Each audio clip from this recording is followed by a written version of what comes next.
আসসালামু আলাইকুম সম্মানিত ভিউয়ার, যারা নতুন গাড়ি চালানো শিখতেছে, গাড়ির সম্বন্ধে তেমন কোনো ধারণা নাই, ভিডিওটা শুধুমাত্র তাদের জন্য। সম্মানিত ভিউয়ার্স, আমরা রাস্তায় চলতে পথে যদি গাড়ির ডিজেল শেষ হয়ে যায়, আমরা নতুন যারা আছি তারা ঘাবড়িয়ে যাই। ঘাবড়ানোর কোনো কারণ নাই। সর্বপ্রথম আপনারা গাড়িতে ডিজেল ডালবেন, তারপরে সামনের বনার খুলবেন, তারপরে দেখবেন আমাদের গাড়ির সামনেই একটি ডিজেল পাম্প আছে।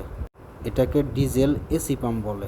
আমাদের এই এসি পাম্পে প্রচুর পরিমাণ হাওয়া করতে হবে, যাতে এসি পাম্প যতটুকু হাওয়া আছে ততটুকু বাইরে বের, আমাদের পাইপটা, ডিজেল পাইপটা যাতে পুরা হাওয়া চলে যায় পর্যন্ত আমাদের প্রেসার দিতে হবে, যতক্ষণ পর্যন্ত এটা শক্ত না হবে। পুরোপুরি শক্ত হওয়ার পর কি করতে হবে, আমাদের গাড়ির ভিতরে যাবেন, যাওয়ার পরে গাড়িটা পুনরায় স্টার্ট করার চেষ্টা করবেন। আমি আশা করি যে আপনাদের গাড়িটা ইনশাল্লাহ স্টার্ট হয়ে যাবে, অন্য আর কোনো সমস্যা হবে না। এই ভিডিওটাতে সম্পূর্ণ দেওয়া হয়েছে, যদি কেউ বুঝতে না পারেন আমাদের কমেন্ট করে জানাবেন, আমরা পুনরায় করে দেখানোর চেষ্টা করব। দেখেন ইনশাল্লাহ আমাদের গাড়িটা স্টার্ট হয়ে গেছে।